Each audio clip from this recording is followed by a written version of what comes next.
Hello. What's up, guys? The Premier League is back, and we're gassed for it. We will be talking about the results, how each team played, and key moments in each game. Yeah, so straight into it. Liverpool-Bournemouth. Oh. What a game on the Friday night. Feels like ages ago now, doesn't it? It does feel ages ago, yeah, because obviously we had Friday night football and Monday night football. What a game, though. What a treat. Yeah, huge win for Liverpool. I think they played as most would expect them to. Obviously, they've got all these attacking players now. Didn't really play defensively. They were on the front foot a lot. Yeah. So what did you think of your new signings? Yeah, I mean, I thought Ekitike was fantastic. Like, I thought he looked brilliant. Yeah. Obviously got the goal and assist. Wirtz was a little bit more quiet, but I think he needs a little bit more time to get into the team.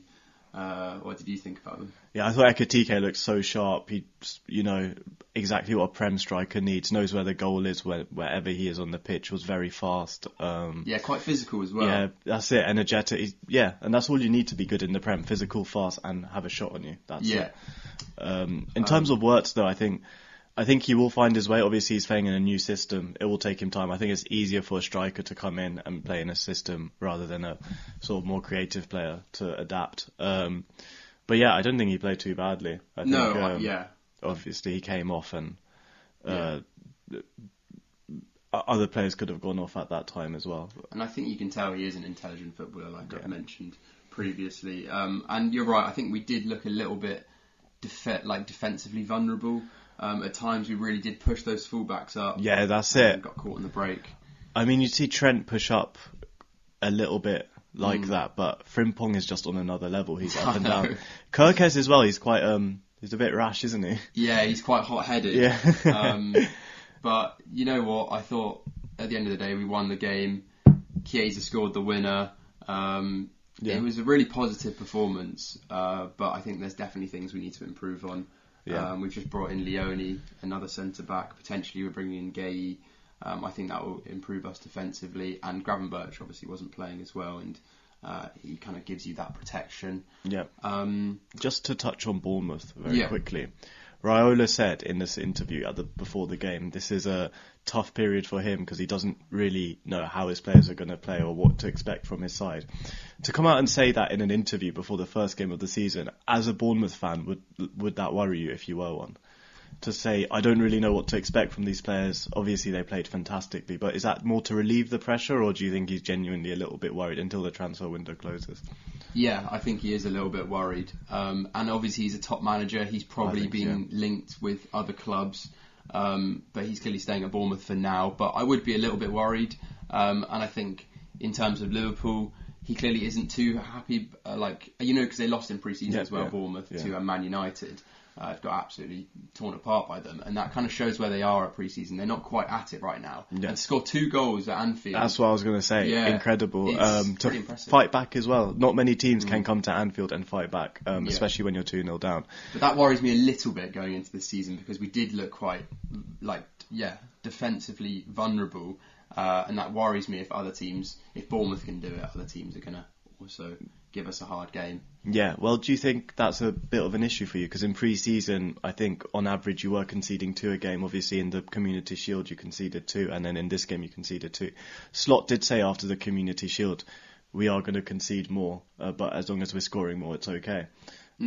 Does that worry you as a Liverpool fan that you are conceding a lot more now than you were to previous seasons? Because before Anfield was a fortress, getting 1 was was amazing. Yeah, I think it is a little bit of a worry. The Palace game as well, the Community Shield conceded 2. Yeah. The Milan pre-season game, we conceded quite a few there as well. I think it worries me a little bit, but also it's good football and it's good to watch. Yes, and I don't mind 100%. If we concede a lot and we've got the attackers to score goals. And if we bring in Isak as well, we have some fantastic forwards. And that doesn't worry me too much. Yeah. It's rock and roll football, baby. Rock and roll football, yeah. It is that. Yeah. And I just wanted to also mention the Semenyo racist abuse from the Spectator. Obviously, horrible to see. But I think the way he responded, Semenyo, was really good. 100%. He came onto social media as well and saying we're all together in this. Together we move forward. Yeah. So I think it showed his character to be able to stay strong. Yeah, 100%. The way he dealt with it was amazing. The fact that he didn't make a scene there, he took his throne, went on, told the referee quietly, didn't disrupt the game.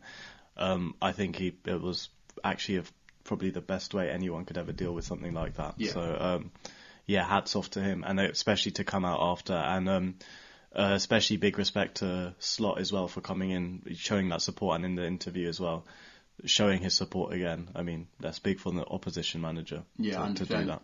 And fair play to Semenyo, who went and scored 2 goals. Yeah, so he talked on the pitch. Yes.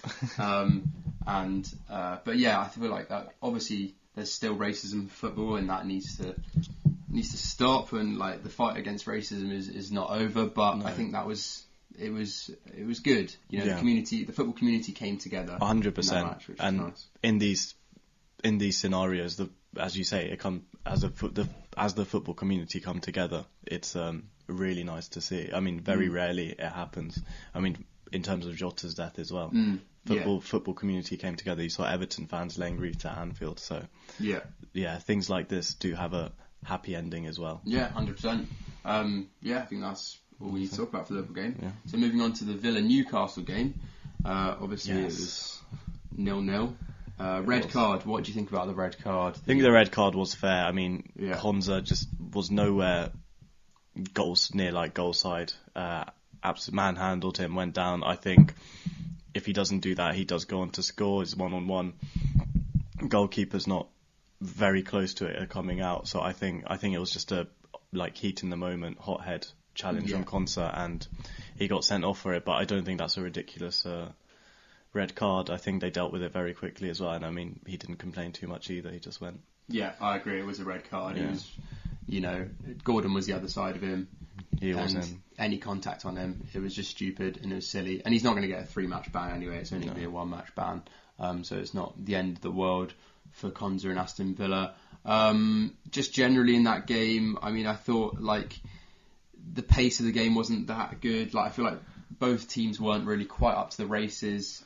No, you could tell that. I mean, Villa didn't even have a shot in the first half. They didn't come, but like you said before at the start of the season, they don't play good football at times. They sort of play to get a result. No. I was quite disappointed with Newcastle. Even after the red card, you should sort of go on and try to get a result. Do you think that's because of lack of striker right now, lack of all the Isak situation going on behind closed doors? Do you think maybe that they've lost a bit of confidence, momentum? Potentially, yeah. And I think as well, going to Villa away first game, it is a tough game. And I think they weren't right, we're going to throw all our eggs in one basket and try and win this game. I think they were like, you know what, happy with the 0-0, start the season, okay, build on that. You know, they haven't lost the game. So I don't think it's the end of the world, but it is interesting that they played better almost, Newcastle, before the red card. And they actually didn't go on and play better. But again, that's maybe credit to Aston Villa doing well defensively. Yeah, I think so. I think, again, Unai Emery sets out his team in a very specific way. That made it very difficult for Newcastle to break down. Having said that, I was quite disappointed after the red card that Newcastle didn't go on to win it. I think they definitely have the players, even without Isak, to go and do that. But they just lack that main man up there. Yeah, I think they need a striker. Yeah, 100%. They just lack that character. I mean, Gordon turned up he looked a bit lost. So. Yeah. And I think Elanga's a really good signing as well. He looked quite promising. Yeah, he looked sharp. But you're right, I think they just need that striker because they just don't have that out-and-out player right now. If, of course, they lose Isak. Obviously, they're linked with Vissa. I think that would be a good signing. But it's just, I think Newcastle's midfield is genuinely so good. You know, Bruno, Tonali, they're just top quality midfielders. 100%. They just need that attack to potentially push them forward. Yes, 100%. Okay, we'll talk about Brighton-Fulham. So it's 1-0. Anything to say about that game? Yeah, I thought it was a pretty standard game. I think you sort of going into that game, you would predict, you didn't really know who it would go to. Fulham looked like a very decent team coming back into it from last season. They sort of out of that yo-yo phase that they're in and cemented their place in the Premier League. I think Marco Silva's done a fantastic job. And having said that, Brighton, even after losing, again, they've lost key players in the last transfer window, to still come out and look like the same Brighton side they are. I mean, it's credit to them. Yeah, 100%. I think you can see they're quite two evenly matched teams going into that game. It didn't seem to be like the best game of football. Like for the most part, it sort of got good towards the end of the game. Yeah. But I think both teams, solid Premier League teams, 100%. both have respect probably for each other in that game. And yeah, I was just going to say a standout was Joshua King for Fulham, who was playing in Cam. I think he could be a little one to watch this year. He's only 18 years old. Looked really good. Starting for Fulham, it's pretty impressive. 100%. So yeah. Yeah. But I thought, it was interesting to see as well because both teams have very young sides, so it was quite nice to see younger players coming through. And obviously, it wasn't the best game of football, but with experience, these younger players will just learn. Yeah, 100%. But yeah, I think it's again first game of the season. As time goes on, we'll see where they are, if they're Europe cemented or not. Yeah, but, we'll see. And they clearly seem to be on a similar level, both solid teams. So I think they're in a good position, both of those teams right now. Anyway, moving on to Sunderland versus West Ham. Wow, what a game! What a game! What a statement from Sunderland as well to come in and do that. What a statement! What a story! Great for their fans as well. Yeah. I think coming into the game, West Ham, you did feel for them a little bit because they just haven't been that good for the past seasons, and you're hoping, they get going. I mean, Graham Potter has had time now with this squad. They set up quite interesting in that narrow formation, and the two strikers up top, one of which was Fulcrook. They just never got going though, did they, in the game? No. At all. No, they didn't at all, really. And I think Sunderland just put in a fantastic performance, kind of playing that counter-attacking football. Yeah. Like, very good physically at the back. They scored 2 headers in the game. But I think credit to Sunderland because they had, I think it was 7 new players in that starting 11. Yeah. Which is insane for a Premier League match. And then to come out and win 3-0. Wow, that's good stuff. No, it was. Yeah. And they only had an XG as well of 0.75, Sunderland. And scoring 3 goals. It is just classic. The way they set out their team was perfect. They didn't mind not having the ball. In fact, they let West Ham even come into their half with the ball. But West Ham just didn't have any end product with it. They're just passing it sideways across their defensive line, waiting for that gap to open up. Sunderland just stayed tight. They knew their system. The players knew exactly what they had to do, and they just caught them on the break 3 times in the second half. Yeah. Even going in to the first half 0-0 against West Ham, they're probably thinking this is we're doing well. So, would you be worried if you're a West Ham fan? Yeah, I do think they're going down this season, and I think they should be worried. They have the players to stay up. It's whether they get going, whether the fans come together. That club, there needs to be a unity there, and they can. I think they might need to realise the severity of their situation. They're going to be down there, and they've just got to be like, right, we're playing kind of for results, because otherwise they might just fall into that relegation zone without even realising, like, a bit too late, and then be like, oh no, like, we actually need to win games now. Exactly. It's a little bit like when Leicester went down a few seasons ago. Yes, yeah. I think they fall victim to trying to score that perfect goal as well a lot, especially in that and that's for that first half, just passing it sideways, waiting for that gap. Sometimes you just got to go for it. Especially under Graham Potter as well. He's clearly one of those managers that is kind of a perfectionist. Yeah, he's a tactician. So. Yeah, 100%. Anyway, moving on to Spurs Burnley. Yeah.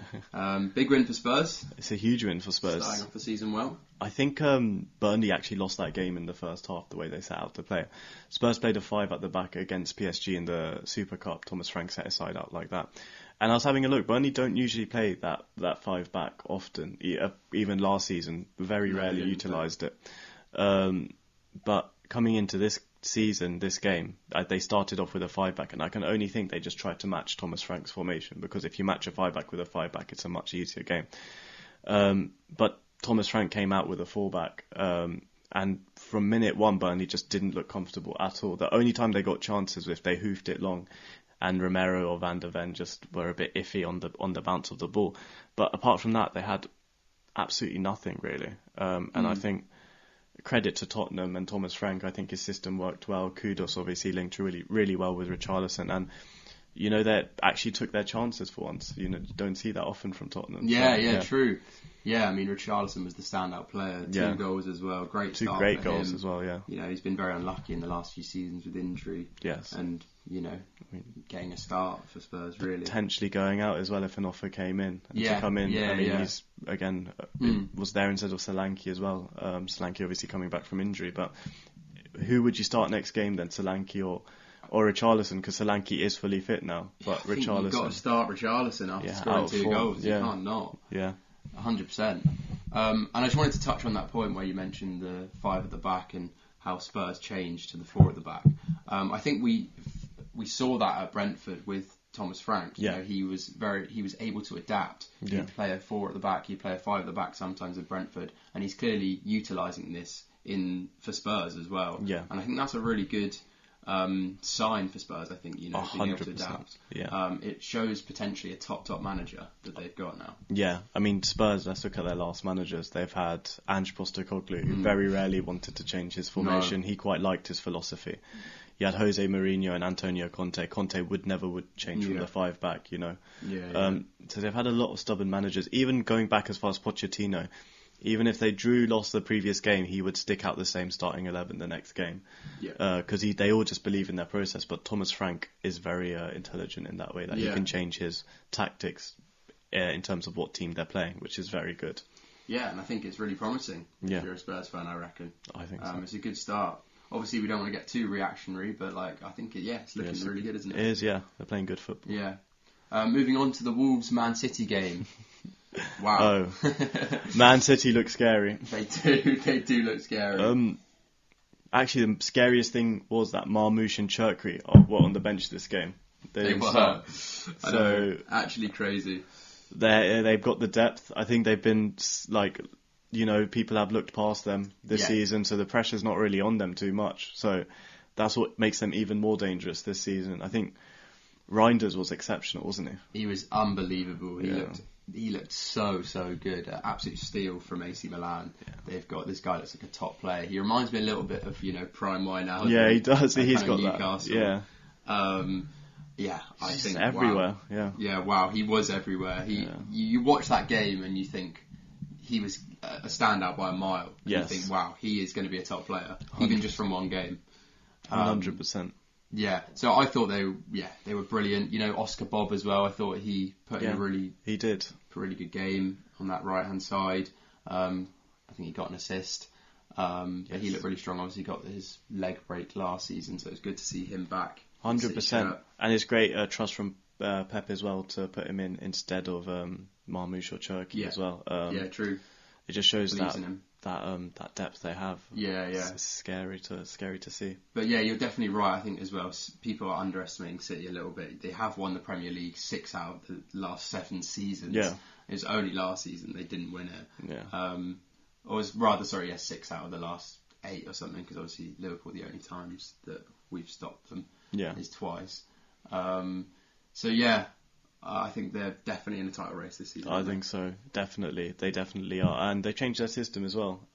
They played quite a high line. Actually, Wolves were attacking... whenever Wolves were attacking them, they just let them have the ball again. Yeah. And when they had the ball, they were just clinical. I mean, I remember I think at 2-0, Wolves did have some chances, but Man City just let them have it. And then they just rode the wave and then went on to just absolutely smash them, yeah. It was like a classic Pep Guardiola performance there, wasn't it, really? Looking very good. Moving on to the Chelsea Palace game, which was 0-0. What do you make of that one? I mean, I say it every time, every season. We just don't know how to break down the low block. If a team sits back against us, we have absolutely no chance. I thought Palace, Glasner set out his side very well. I mean, he had 2 men marking Palmer at all times, the centre-back and then whatever centre-mid was in there. I think Enzo Fernandez just couldn't really pick that defence, pick out that pass. Pedro Neto's pretty useless against a low block because, again, his pace just can't be utilised. So I think they set out really well. And João Pedro just had no service whatsoever. Yeah. I think Cucurella had a good game. He was everywhere. But Crystal Palace just set out their side well. I mean, unlucky decision. They could have won it as well with that free kick. Maybe that would have opened up the game a little bit more. But I think, as a Chelsea fan, it was a little bit disappointing after having such a solid pre-season. What I would say is, though, our defence is looking better, as we haven't really conceded that many in pre-season and got a clean sheet opening game of the season, which is promising, because that was a big struggle of ours last season, was conceding those silly goals or those silly mistake goals.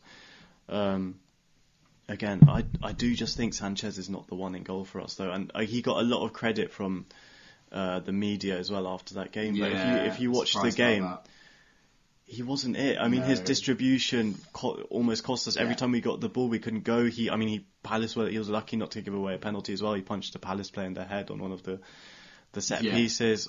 He's always got a mistake in it. Really feels like, doesn't it? Exactly that. I think credit to Palace. I thought they did a great job.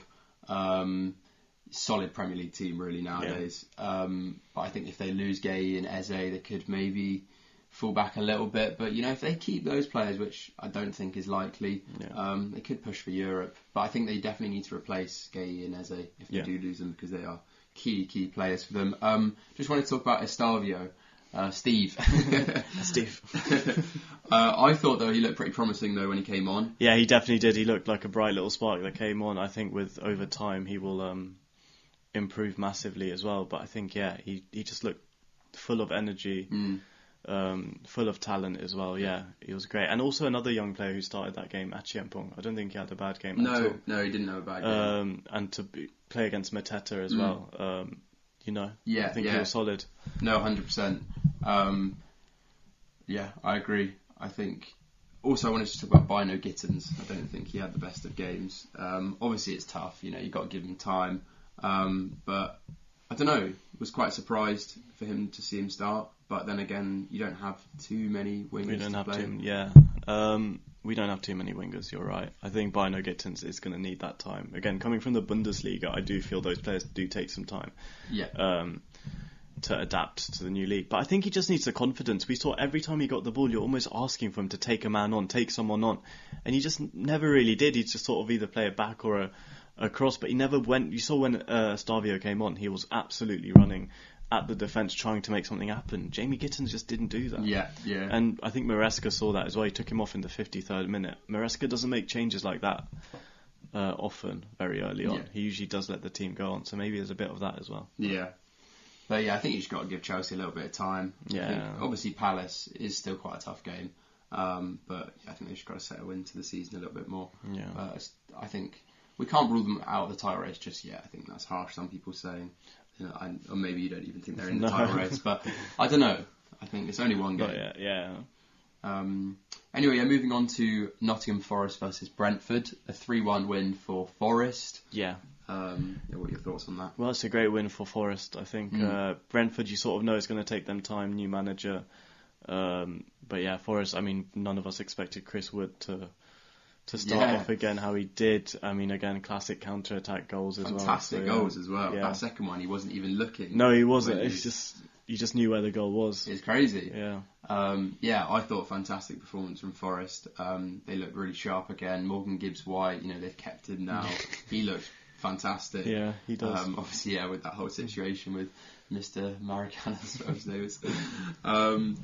Thought they were brilliant. Looked just as strong as last season. Yes. And Chris Wood, on 91 goals now, do you reckon he's going to make the 100 club then? I think so. I think he's got enough in him, He's definitely got another 9 goals. If he's scoring 2 on the opening day. He's definitely will make that club. But wow, that's pretty impressive to join that list of players. And to not play for, no disrespect to them, but he's playing for lower league sides. So. Yeah. No, 100%. I think it's very impressive. Brentford, again, I think they just need a little bit more time, don't they? Yeah, they've lost players. Yeah. They're potentially losing Wisser as well, but I think they'll still be fine. I think they will be fine, and it's, again, hard to tell off the first Forest game. are a better team than them anyway, either way, so I don't think there's any reason to worry as a Brentford fan. Yeah. Just yet, so yeah. I agree. And then moving on to the Man United-Arsenal game, where Arsenal won. Wow, well, it was a typical Arsenal performance, wasn't it? go 1-0 up and park Arsenal. the bus. I just hate that style of football, but I mean, it works for them. They score off the corner and they don't really create much else after that. What did you think of Gyökeres? I thought he had an absolute stinker, can't lie. I mean, I heard Gary Neville saying that he had was quite promising and offered them an outlet, but I really didn't think he was that good at all. No, I didn't either. I know he's obviously stranded a little bit up there and he does need the service as a striker, but when he got the ball, he just didn't quite seem up to the speed of the game. He just didn't look like a Prem striker, did he? No. But I don't know, maybe in the season he will change it, but he just didn't look like that sort of player who's going to run at defenders. No, he didn't. Try. But I thought, big win for Arsenal, early on in the season, going to Old Trafford, getting the win early on. Yes. The record isn't great at Old Trafford to win there first day. No, it's not. I think it's classic Arsenal winning from It is classic Arsenal. I think United did play well, though. You've got to give them credit. They look like a different side from last season. That system is just working wonders for them. Mason Mount, as much as I hate to say it, had a great game. He did. And I think he works well in that system because, under Tuchel. Under Tuchel is exactly the same system. Yeah. Wing backs pushed high as well. The CDMs just covering defensively. It all just seemed to work. They were just missing that goal, and I think they had a couple of moments where they could have got it. I think that looping header from Mbeumo. I mean, Raya actually made the most saves in the start of the in game week 1. Really? Made 7 saves. Yeah. So I think that just shows that United made enough to get that. I think that's what they were lacking last season. They weren't creating enough. But yeah, I think if you're a Man United fan, there's lots of positives to take away from that game. You were 100% the better side.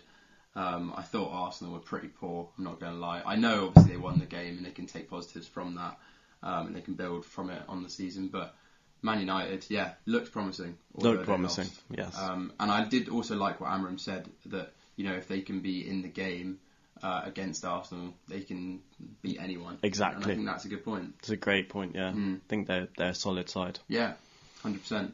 And then last game, Leeds-Everton. Oh, that was a shocking first half. What a championship game of football that was.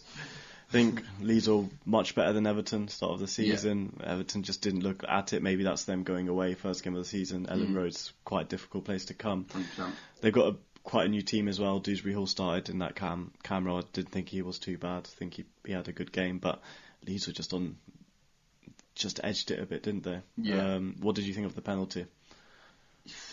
Yeah, I think it is a handball. It does hit his arm, and he is leaning into it. I know he's not trying to handball it, but you can't do that. You can't get in the way of a goal, in my opinion. No, you can't. I think that's it. It's just because I think if it wasn't a shot, if it was a cross into the box, maybe the referee doesn't give it. I think it's just because it was a shot at goal, and he's blocked it with his arm. You can't. It doesn't make sense, you know what? It's not right. And the thing that didn't help was people who were saying online, how does he move his arm out the way? It's just the fact that he leant into the ball. It's just... Yeah, there's no need. And I do kind of feel for him a little bit if you're as a defender, because you're trying to block everything.